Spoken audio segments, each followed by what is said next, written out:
everyone, dear rental scale up friends. I'll let you stream in. So good to have you joining. I see you coming.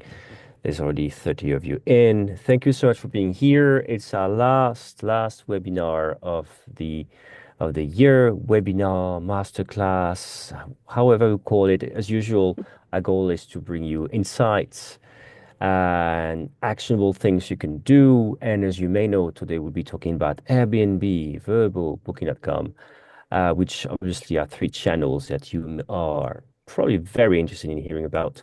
I have, I think, three or four slides. That's it. So it means that we're going to have a great conversation with two great speakers, and they will introduce themselves in a few minutes. So what I'm going to do again, as usual, we're going to be talking like a large topic, which is basically these big three, not only what's new with them, but as well how things are really changing in terms of market share, right? We've heard things, right? We heard things like in 2024, as you may know, like if you in the US, Vrbo losing market share and then coming back. In Europe, you probably have seen as well Airbnb losing market share to Booking.com, which is maybe super surprising to US ears, to people in the US. So again, fascinating. We'll be talking how, again, it's very crucial, again, to prepare for 2025, that really you listen to what experts have to say today, because you really make sure you keep an eye on the market share of who's giving you bookings today, who was sending you bookings last quarter, and how about 2025? We talk about that. All right, we 1 minute in, no reason to make you wait. There's already like 80 of you. Thank you so much for being here. My 3 4 slides, and then we go right into it. Um, if you've ever been to one of those things, you know how I'm struggling always to share my screen. I think I will never learn. All right, is it the right screen? I'm not showing my kids' photos this time. No, we're good. Um, what's happening? What's happening? Look at that. For some reason, I can't just share the slides. Oh, what happened? It should be very simple presenting, but the buttons have moved. Look at this. That's fantastic. Let's just scroll view and boom. No, so if you're representing Canva now, the button is down to the right, not up. I like this, it keeps you young. All right, so seriously speaking, Airbnb booking Vrbo. We talk about new rules, and new rules, not just like new features, not talking about regulations this time, although regulations may have an impact on what we'll be talking about today. Um, Thibaut, I'm your host here. I'll also be talking about a few things. As you may know, I'm the founder of Rental Scale Up, which is a short-term news website. We talk about things such as what the big OTAs, what they're up to. We share market data. We talk about new technology. Um, Here we also have Yuvika and Snigda, who are make up the team. And again, they're very, very instrumental in having this thing happening today. Can't be anything without my team. Thank you so much. And also happen to be the head of product marketing for Price Labs, the revenue management platform. We have a free newsletter every Wednesday, but you probably know that because you're attending this webinar. That was it for me. All right. So we have two speakers today, Tabitha and Annie. What I'm gonna do, I'm gonna just like stop sharing and have each of them introduce herself, because I think it's way better to hear from each of them. So again, right, we have key data, dashboard, and next packs here in Rome. And let me stop sharing. Annie, do you want to get started and introduce yourself, please? Yes, thank you, Tybalt, for having us here. Tabitha, it's nice to meet you. Haven't met you before. But I'm Annie Holcomb. I am the Director of Technical Supply Partnerships in the Americas for NextPacks. It's a leading global channel manager based in the Netherlands. So I'm excited to be here to talk about all things distribution. It's something I'm passionate about. Having come from property management and moved into distribution, I know how important this topic is, and this is the perfect time of year to take a look at your distribution and plan for the future. Fantastic. Tabitha, how about you? Hey everyone, I'm Tabitha. I'm over in Bend, Oregon. So right out my window, I am watching it dump snow, which we were not expecting today. So if you see me looking up, that's what's happening. I've been with Key Data for almost 3 years now. So if you're unfamiliar, we're a business intelligence and revenue management tool. So all day, every day, I am part of the business management team, and then I also help with our property management system partnerships. So I'm talking to property managers all day, hearing what's happening on the ground, talking about what's going to happen, discussing with our revenue managers every single day what the landscape looks like. So yeah, really excited to be here and share some of those data points with you guys. Tabitha and Anis, thank you so much for being here. And obviously, right, you are in contact every day with property managers, and I think as property managers, you are attending this meeting. And just let us know in the chat, by the way, where are you right now? If you're a property manager, where are you based? How many properties you have? I know we do the drill every time, but I love knowing this. I think our guest speakers like to know this because it's also helping us talk about things. For example, as we know, like in Europe and US, market shares are different.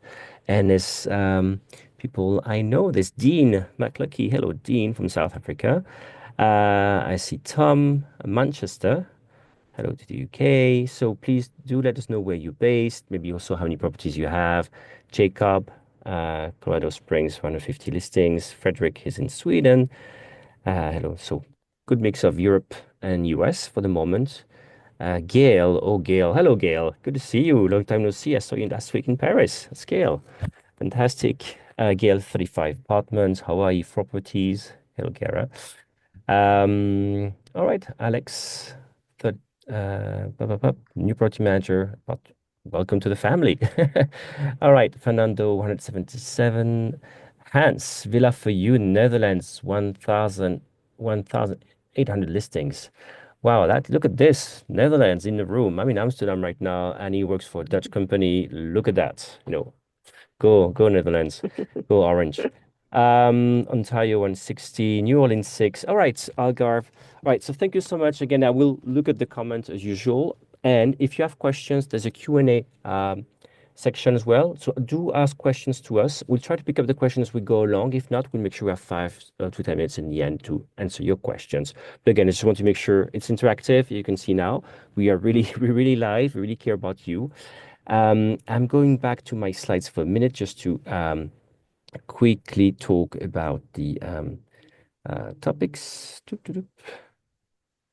There we go. All right. So, three big things today we'll be talking about. And so, Tabitha will start the session. We'll be talking about OTA market share, right? As we said, how it seems we always talk about the three big ones, Vrbo, Booking.com, Airbnb. Things change. Things change a lot in 2024 and are different in the US and from Europe. Let's talk about that. And also, I think Tabitha also kindly from Kileta, they managed also to give us some preview, looking at pacing data, what's happening in 2025 is different. So it's very, very important because things are not static. Speaking of which, and then Annie will take us through the need for diversification, sorry. Why it's important, of course, to be on these big channels and how different they are, understanding what you need to do. To make your property management company successful, and you may not need to do what your neighbor is doing because maybe your company is different. So we'll talk about that.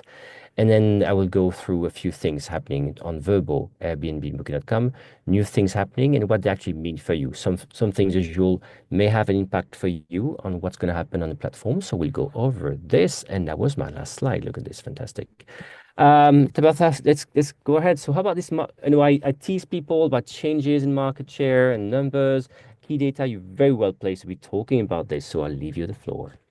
Yeah, so I kind of created a narrative around it because we found that when we're just shoving numbers down people's throats, it doesn't always stick and we start to lose you. So we've kind of created a story around 2024 into 25. So like I said, I'm gonna try to keep it light on percentages and numbers because that's just a lot to digest, and instead really focus on the overall trends to be aware of and how they impact your short-term rental business. So we mentioned those three channels, but what I'm really going to analyze is four channels. So Airbnb, Vrbo, Booking.com, and your direct bookings. So although the direct bookings through your website aren't via an OTA, they are still relevant to the conversation. So Let's start by discussing shifts in 2024 and then expectations for 2025 in the US. And I'll get to Europe, I promise. So keep in mind, we define OTA market share by the percentage of guest check-ins. So throughout the US this year, Airbnb has remained the most utilized booking platform. So shouldn't be too much of a surprise. From 2023, Airbnb check-ins have increased by 2%. Booking.com also experienced a 1% increase in bookings. And then on the other hand, Vrbo and direct bookings decreased by 1% from 2023. So now let's better understand why Vrbo took a loss of market share, because I know that's a hot topic. So in Q3 and Q4 of 2023, Vrbo migrated to the Expedia platform. This platform migration affected listings, created complications with reservations. Again, something you guys all probably experienced in some way. So safe to say, property managers were spooked. They went elsewhere. And since then, Vrbo has made a steady recovery throughout 2024. We've got data to back that up. And in what we see for 25 is we expect them to continue the trend into the new year, making that recovery. Shifting gears to Europe, Booking.com has taken the market share from Airbnb. So although Airbnb followed behind by 8%, as we continue to measure market share by the number of guest check-ins, Vrbo activity has actually laid flat comparatively to what we saw in 23, and direct bookings have decreased in the last year by 1%. So really important to note that Booking.com's growth in Europe really has to do with the 10 years it's been in the industry. As we all know, Booking.com began solely as a listing site for hotels. And then over the last decade, they began introducing vacation rental listings as well. So what did this do? Booking.com, who already had that mature base of users, who already had all of this trust built into the system, began considering vacation rentals for their holiday. Booking.com introduced their trusted users, which I'm sure some of us were those, the whole new side of travel, vacationing in a short-term rental instead of a hotel. Hence why the platform has such a high popularity in Europe and continues to secure a large sector of the OTA market share in Europe. And then just I kind of want to expand on that demographic of Booking.com users. I want to mention how it's important to understand this demographic for all the OTAs you're listing your properties on. So typically we find that travelers who are more comfortable using an app prefer to book via Airbnb and Vrbo. The app is easy for them to navigate. It's readily available on their smartphones. Airbnb travelers tend to book more last minute and therefore have shorter booking windows. Their length of stay is typically shorter, and then the stays they're booking are usually smaller properties, although we are seeing Airbnb gaining traction with those larger units. So Vrbo typically has larger properties. It attracts longer booking windows and stays, but that landscape, the data suggests, is actually also changing. And then here's potentially a reason why. Property manager strategy via these OTAs has changed, and you don't need me to tell you that. To be safe, we're seeing property managers list their properties on all of the booking sources. We assume this is happening because no one wants to miss out on a potential booking.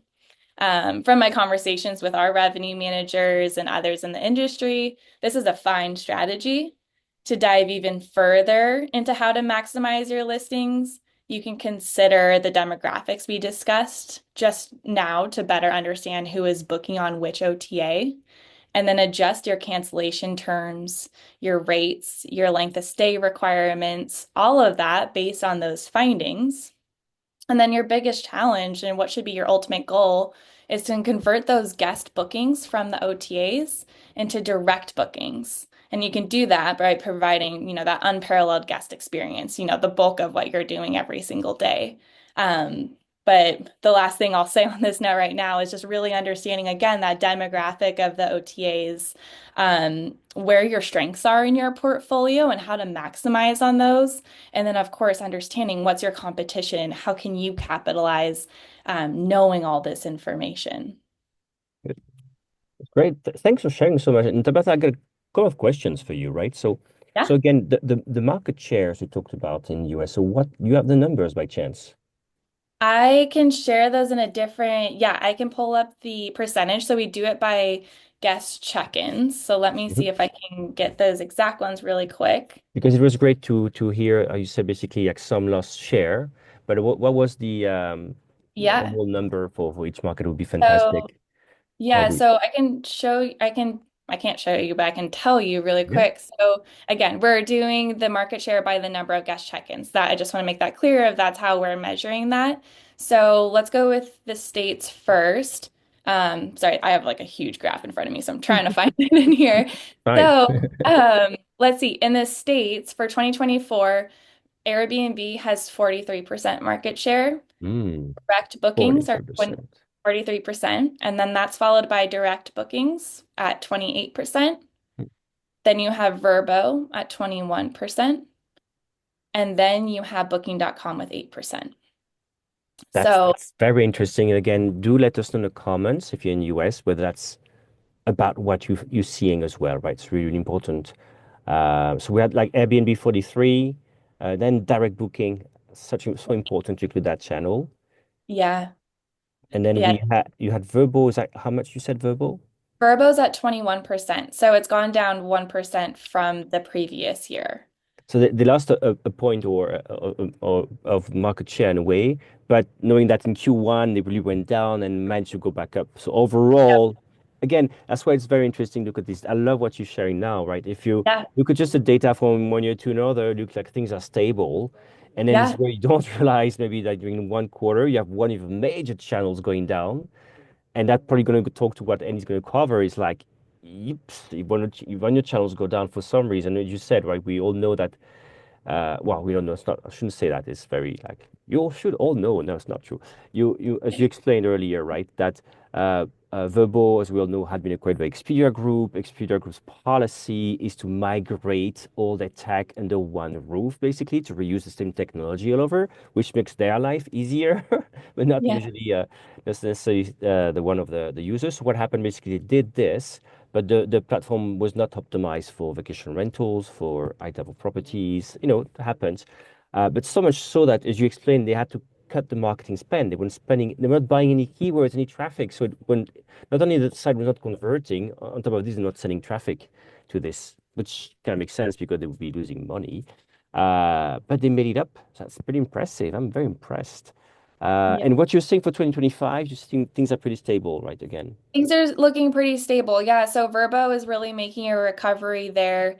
Airbnb, at least in the States, is continuing to keep that market share. Direct bookings is increasing. I mean, everybody knows the power of direct bookings. We're really trying, I mean, that's everybody's ultimate goal is to convert a guest into being a direct booker.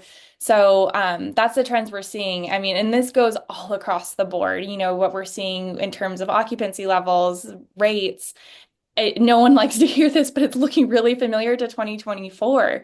It's just the nature of it. But of course, we have a lot of things in the US that might change that going into 25. We've got a new, the political landscape has changed. We're gonna see the impacts of that. We can make predictions. And I wish I could like whip out a crystal ball and tell you what's gonna happen, but we've got so much in the US that is riding on January. Um, and I mean, and like, let's think about like, the mountain markets, what kind of ski season are we going to see? And that's really going to, change what the traveler trends are going to look like in those peak mountain markets. So there's a lot we're keeping an eye on.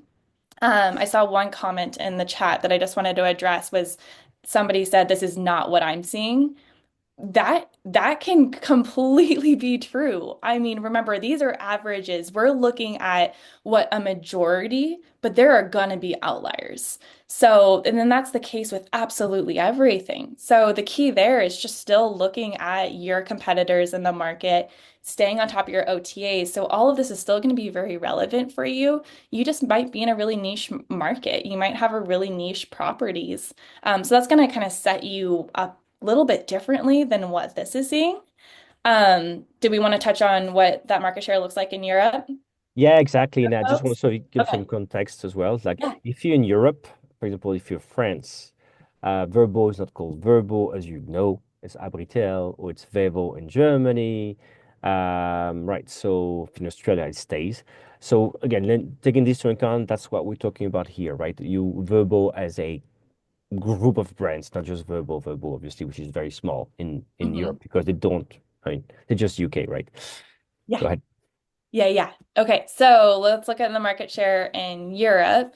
So Booking.com controls 48% of that market share, followed by, and then, again, this is 2024.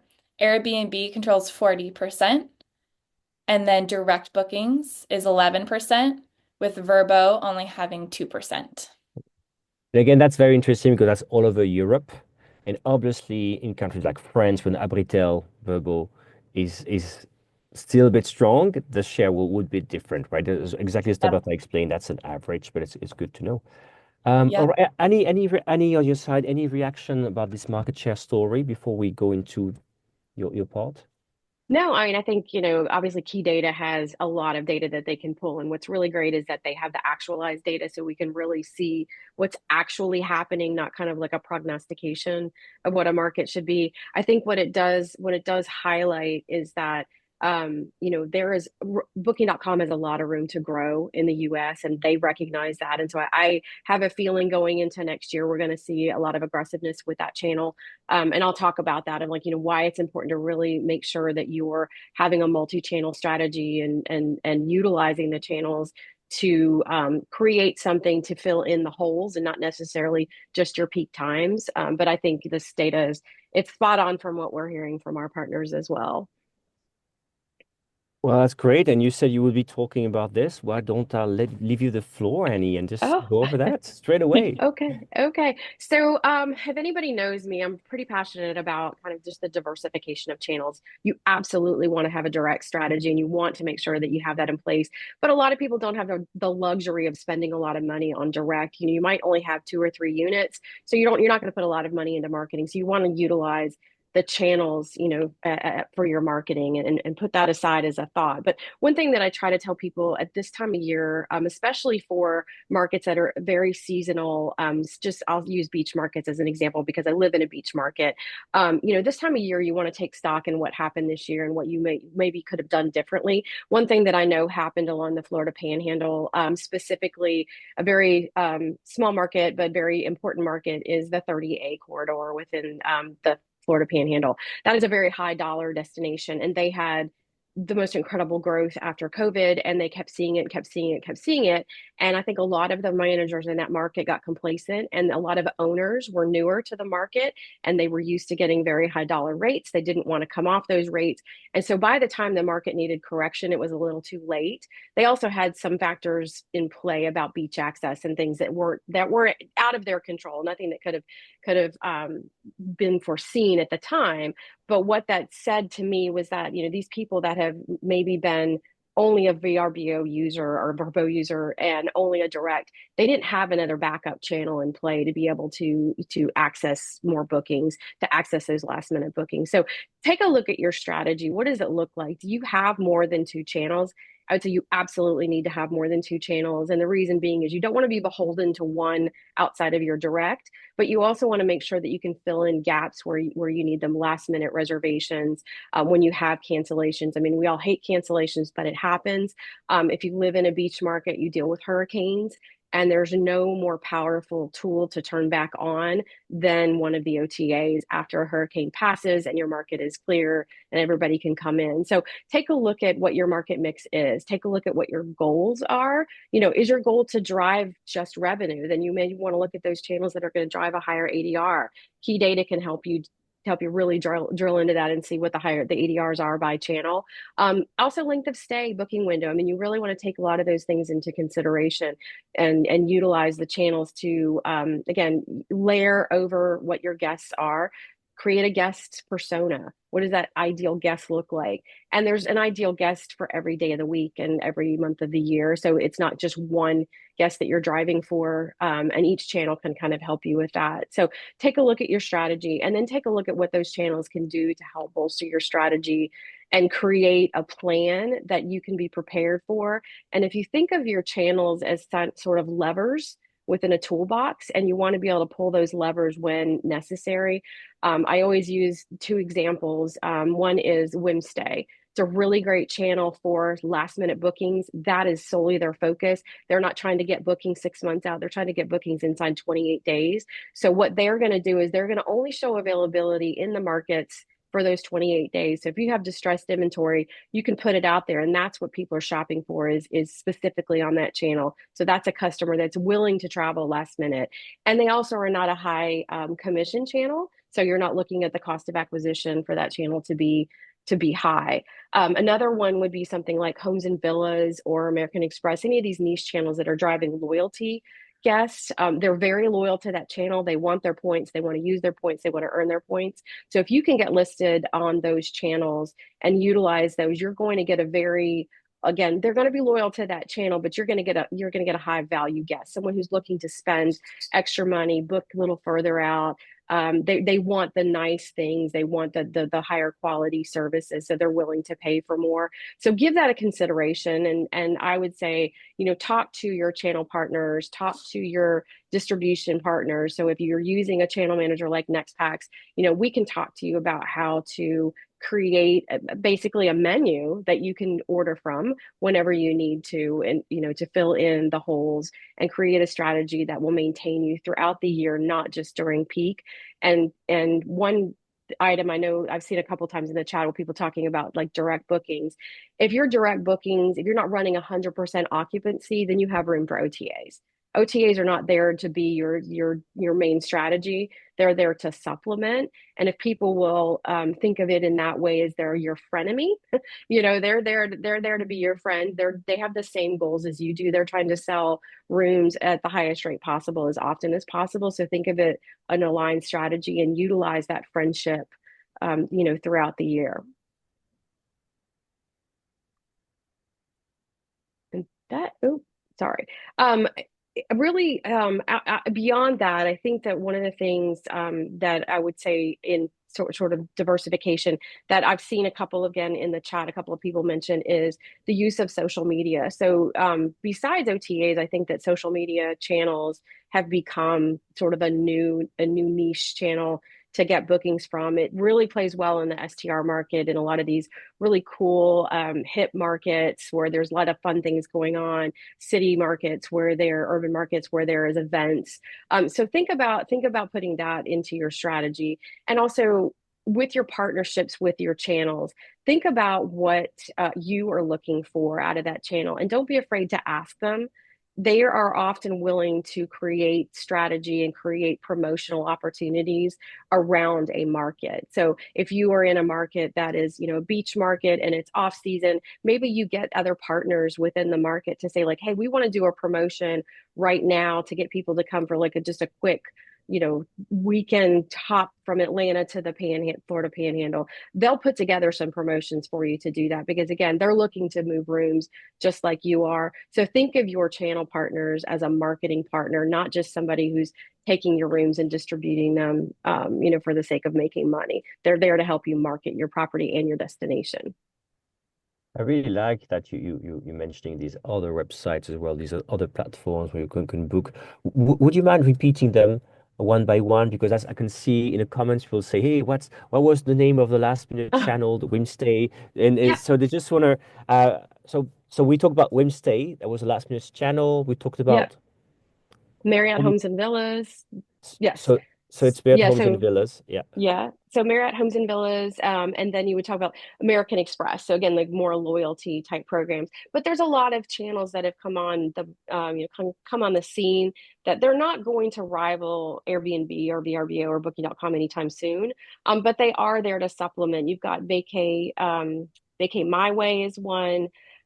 You've got a lot of niche channels, and if anybody wants to message me, and I can kind of give you the channels that would be appropriate for your market, because again, there are hundreds and hundreds of channels, but they're not all necessarily right for your market. There's a lot of niche channels that are just specifically meant for Florida. Florida rentals, Florida a rental by owner. Like there's just a lot of Emerald Coast by owner is another one. A Mm. lot of channels that are very specific to a regional set, and we can help you kind of navigate through all of those. Thanks so much. And a follow-up question for, actually maybe for you and Tabitha, right? There was Sorab actually in a Q&A was asking, what do we mean by direct? And of course, direct can be many things, right? Direct is people going to your website and booking, can be people finding you on your OTAs and then going to your website, or finding you on Instagram or through your partners. And if I'm not mistaken, depending how we're counting things, it also could be people finding you on Google Vacation Rentals, which is the fourth big one we never mentioned, but because I do believe people find you in Google Vacation Rentals. So, this, if you type, villas in Miami Beach, for example, you condos, Miami Beach for, you will probably find this in your Google search result, this map with properties. And actually, that's from Google Vacation Rentals. If I'm not mistaken, if you click on this, you then will be redirected to your own website or maybe to your channel manager website. But anyway, so that, and usually that counts as direct. Am I just checking with you, Annie and Tabitha, as far as you know, am I right to believe that it's counted in the direct most of the time, this Google Vacation Rentals? From our perspective, there is, but I think it depends on the listing that they would click on because the OTAs are pulling through to Google as well. But the guest is going to know because they're going to see the pricing. So, Google operates kind of in that meta type space where they're going to give you the listing for the best prices for your property. But you do have the ability to list your property and have it linked back direct to your own website. So I would say that's another really important thing is that if you don't think you need a website, you're wrong. You need a website. You don't want to utilize one mistake I see quite often is people will send me the link to their website and it's a link to their Airbnb listing. And that's not your direct website. So all you're doing is actually putting your marketing effort and dollars into Airbnb, which, they love it. Absolutely. But you need a direct site too. You need to be able to have something to go back to your direct site to be able to have key data count for your direct bookings. And one also goes with the other. I mean, we usually talk about the billboard effect, the fact that people find you on an OTA website. If you're smart enough, make it clear enough, you have your company name in your host profile, for example, so that people can Google and find you and hopefully book direct with you. But I don't know, these days also we have to think that some people actually just want to Google to find you, find your website as as a trust signal and still book you, I don't know, on Airbnb, for example. And it's fine, even if your website is not used for direct booking, just as trust signal that you can be trusted, you can be professional. That's great. You're still getting the booking, even though from Airbnb, right? So indeed, so the website is a direct booking engine as well as a trust signal listening to, like, yes, I'm a professional, which is very important for, of course, people listening to this today. Um, um, Maybe a segue. I want to go now into maybe what's new with different platforms. Speaking of talking about Airbnb, Booking, and Vrbo, but I think Annie, you have something about Booking.com, right? Because I think obviously with Nextpacks, you have pretty good relationships with Booking.com. So what's coming in 2025, Booking.com from your side that, yeah, you guys are working on. Yeah, so yeah, I again, being a Dutch company, we're very close to Booking.com. We have a really great relationship with them. Our CTO sits on an advisory board with them, so we do a lot of work together to try to optimize our not just our partnership, but kind of like how property managers will utilize the channel. And I think the one thing that I've seen since I've been with NextPacks, but I was seeing it previously, is Booking.com's really listening. I mean, I think that they understand specifically for the US, it's inherently different than things are in Europe, and so there's some modifications and things that need to happen for property managers in the US to be comfortable using a channel that's not based in the US. So they're going to be working a lot on content, so a lot of how to handle that content and make sure it's optimized. Payments by booking is already in place, so a lot of people I know, were wary of using Booking.com because there was a concern of credit cards, failed credit cards, fraud, that type of thing. So payments by booking is in play, and property managers can sign up and utilize that. So it plays similarly into they become basically the merchant of record. So it does give you a comfort that they're running the credit cards and they're verifying them before payment. So you don't have to worry about that being an issue. But they are going to be implementing some more APIs that'll have rate plans, like value adds for rate plans, and then market insights API. So some stuff that we'll be able to pull into our system from booking.com for our partners.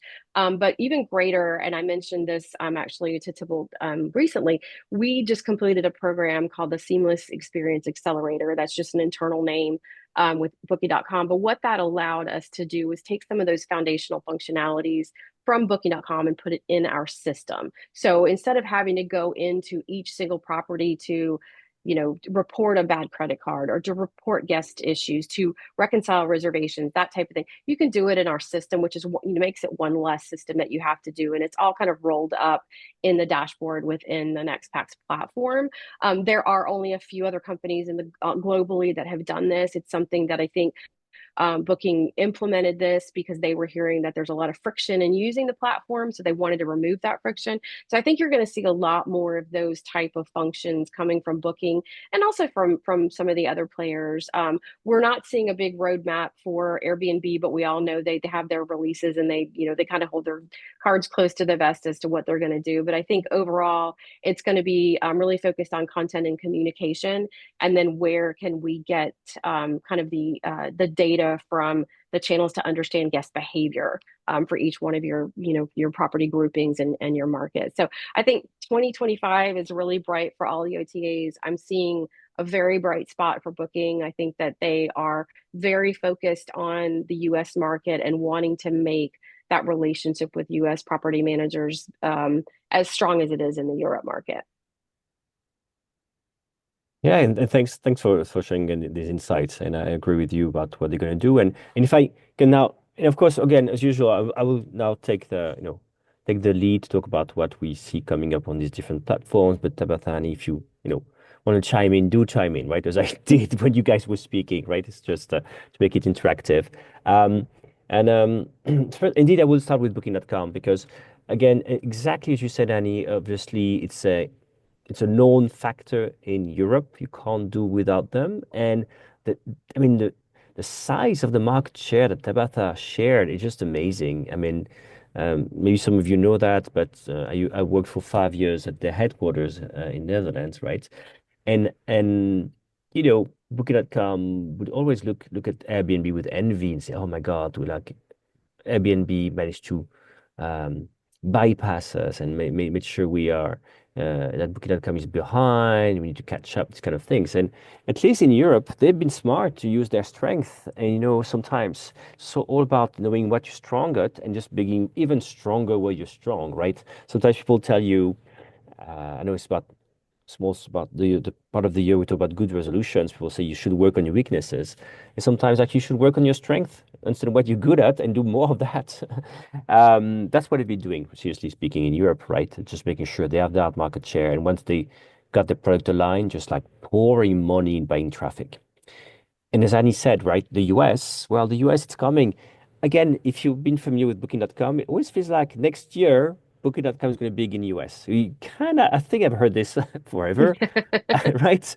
But it's, you know, again, knowing a bit Booking.com, and if Booking.com, anybody's listening, hello. It's a machine in the sense that they are relentless. They may be slow, but they're a machine. It's like a tank, and they're moving. They're moving, and they're also very good. It's maybe the Dutch culture, understanding where basically where they suck at, right? So they know, you talk about payments, they know that people in the US were like, they tried Booking.com as a vacation rental manager, like, oh my God, so much cancellation, fraud, and chargebacks. So they had to fix the payments, right? They had the issue of awareness, right? Awareness in the sense that nobody knows the brand in the US. That I'm pushing it, right? Like there was still the perception, right? So doing, ads during the Super Bowl, that's what they're trying to do. I don't like their ads. I don't think they work. But anyway, they they're serious about this. And also, what's very interesting, and they're doing more, right? So next year, they really want to expand a bit more in the US. They're not just going after large property managers as they did in the past. They were also going after smaller property managers and even Mhm. individuals, any pockets they could find, get grabbed fast, and then they will be able to turn on the marketing machine because they need enough supply in some markets to then turn on the marketing machine, marketing spend, and boom, bring you bookings. So they're willing to do that. And also another way for you to see that the US is really a priority for them is for the new features. The new features I'm going to talk about now are only available in English speaking markets, and mainly because it was for the US. So if you're in UK, you will also see this just because you happen to speak English, but they really turn it on only first for the US. It's everything that has to do with the AI or their cool, fresh stuff is only available in the US. So to signal that they really want increase the conversion of US guests. And US guests first book domestic, right? So for example, what they're doing, looking at my notes for this, let me close that. Yeah, so they have included now smart filters when people are searching. So basically, what it means is that usually when you were searching for a vacation rental, for example, you would enter destination, the dates, number of people, right? So now, what you can do in the US on the mobile version in the app, instead of typing, destination dates, you can type apartment, condo, Miami Beach, 4 people, pool access, and it will retrieve properties that match this natural search, right? Just like you're searching naturally, right? Now, this is how you would search naturally, right? So it frees you up. So it means they've been very good at this. So what it means for you, really, really make sure on Booking.com that you do tick all the boxes. Whatever they ask you for the content score, the amenities, you really make sure you describe things really, really well because they really use that in the AI machine to then show you if you match whatever people are searching for, right? And it can be now in your PMS. We talk about next packs. I guess that's the way we're going here. Or it could be within Booking.com. But really, really make sure again that you go. I know the first thing you have to do the first week of January, you go to each of your OTA anyway, and you check whether you can't, is there any label you can get? Is there any amenities you have not checked? Because that's even more important now. It's not just because it's going to be just like something checked out across on somewhere down on the property page. No, it's actually something that's going to be used now to show you or not in the search results of somebody looking for a natural search. So just I hope it's clear enough, right? You just type whatever you want, you see this, and so it means for us we make sure that properties are really well described. Another thing I want to mention for the AI, again, only available in English-speaking markets, mainly the US. What they do as well, they do a real-time Q&A. So basically, you go to a property page, to your listing, basically, and people can talk to the page in a way and ask stuff such as, when is there late check-in available, or do they have an EV charger, kind of things, and you get a response, right? Again, it's automation. But again, if you think about this, it means that to convert, it means you really make sure that the Q&A automation chatbot, whatever, can only retrieve content from what you ticked. So really make sure you tick the boxes, you described as much as you could what you have.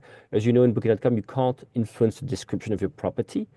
But actually, there's so much more you can do by ticking the boxes, making sure you have the right label. And last thing I want to say, even the reviews now, what they do on the top of the property page, they basically will show you the feedback of the reviews. The Basically, it's like using ChatGPT to say, hey, summarize those reviews and tell me what people actually think of this. That's what they have in place. Uh, that's again what is important to us because it means that we know it's probably a key factor to increase conversion. So they really, really want to increase conversion on the website. As you can see, they're doing in the US first. Um, and on that point, if there's no question about this, I'll go to Airbnb now. Go ahead, Abby. I did want to actually mention on the AI. So one of the things that we implemented within Next Packs is we have AI to tag photos. So you just have to have high res photos, and we have about a 90, 98, 99% accuracy rate that'll tag all your photos. So it'll know if it's a kitchen, it'll know if it's a dining room, a bedroom, a bathroom. And that's one thing that I know from my past just OTA experience where people miss the boat a lot with their content scores.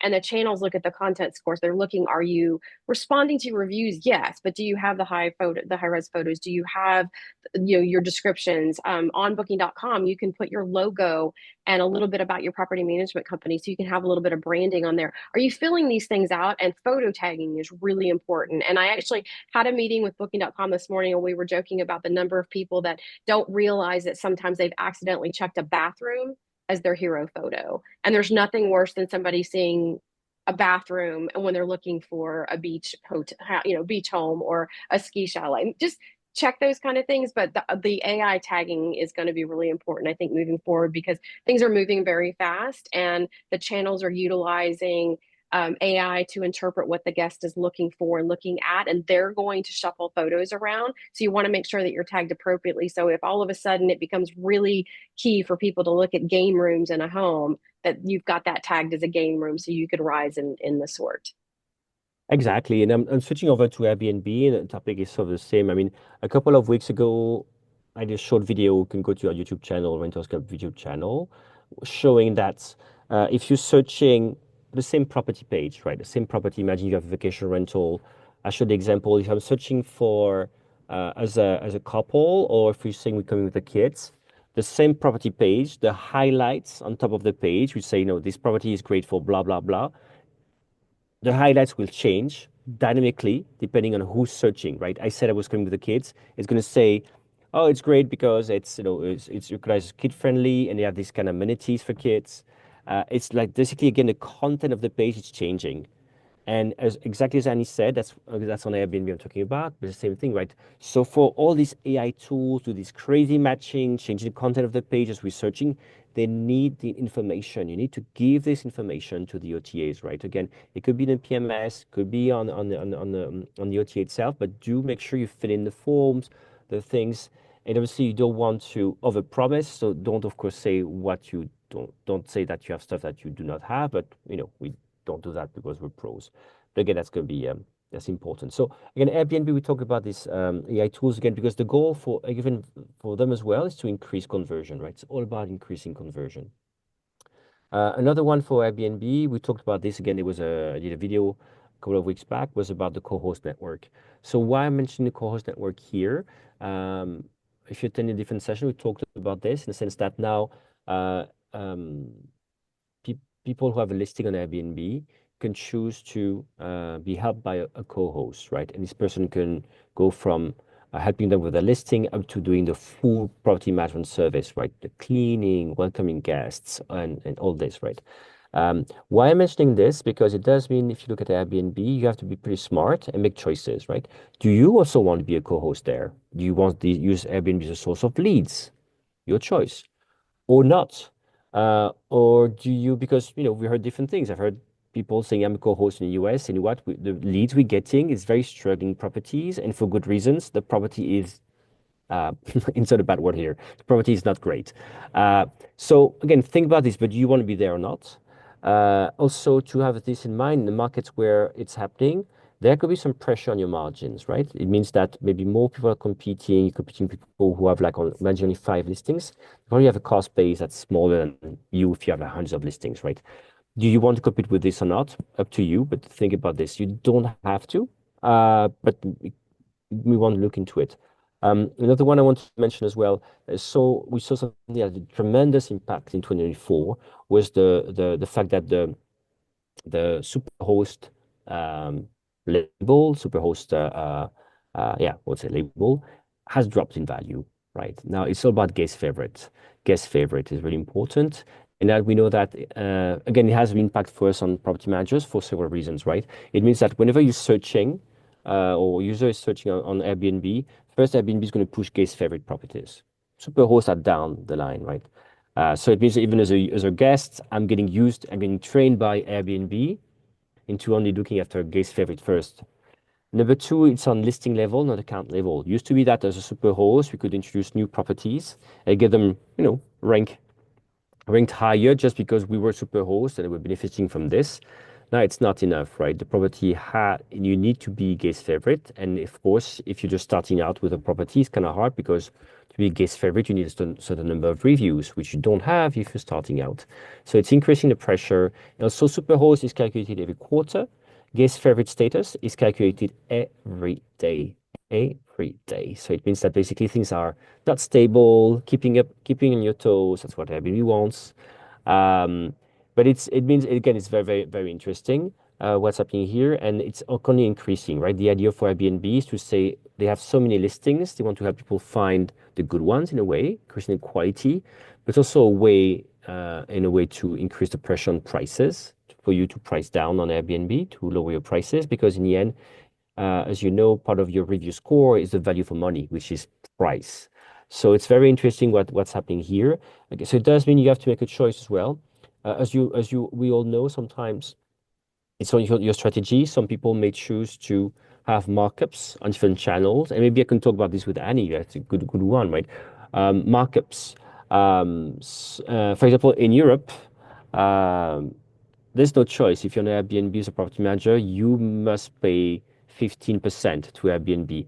Is it still the case in the US that people can still only pay 3% even the property managers are not any connected? Is it still the case?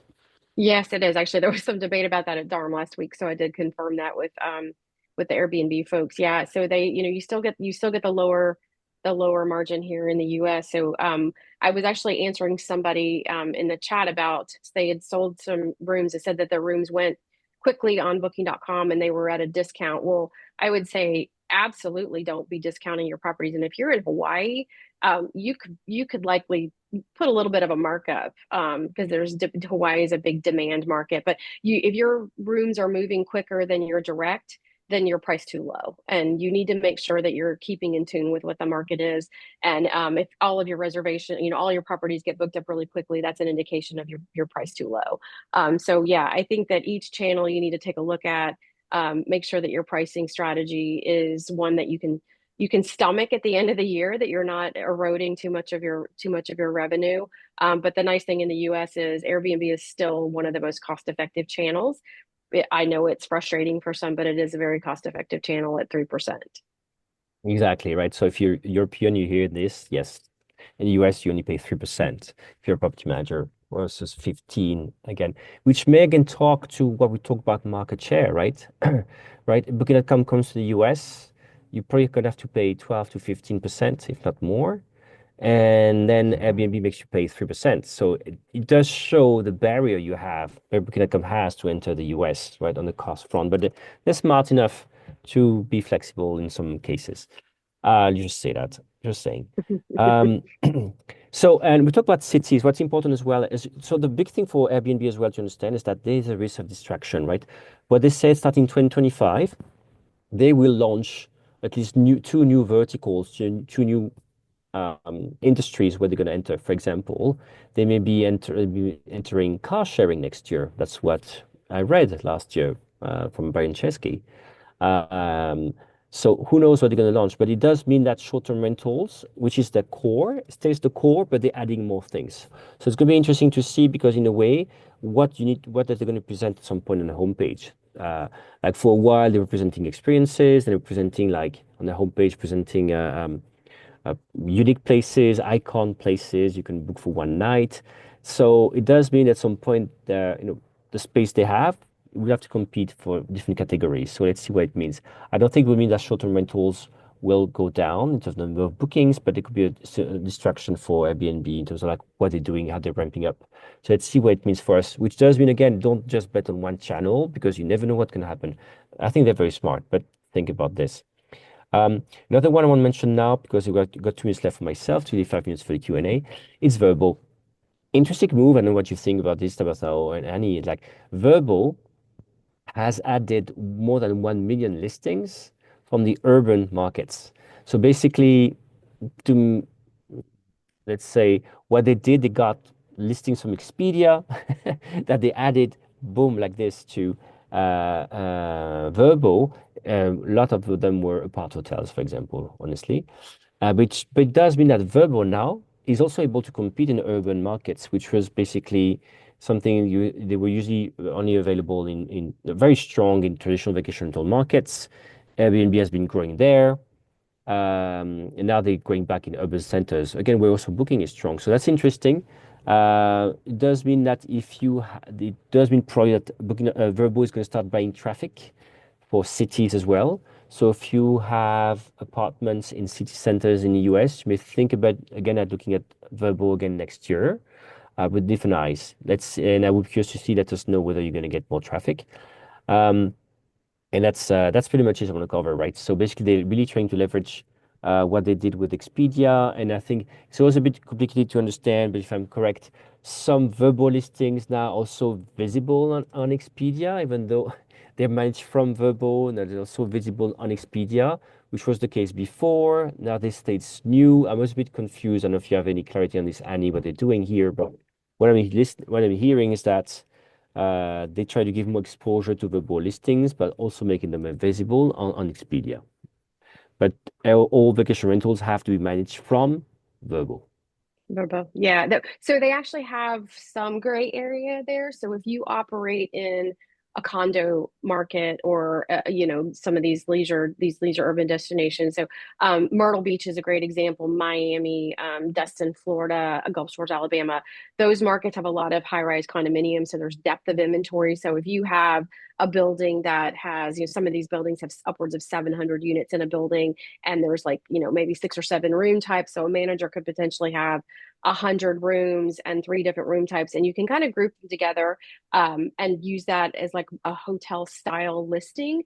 Expedia will take those. So as long as you can have depth of inventory in a listing, they will allow you to list direct on Expedia. So if you have the opportunity to do that, I always suggest that because in those depth of inventory buildings, they will move better on a hotel style platform than they will if you're trying to do individually. Also, if you look at VRBO or even Airbnb in markets where there's a lot of condominium product or hotel product, there's so many listings that the consumer gets sort of they just get mind numbed by the number of listings that they have to go through to find what they're looking for.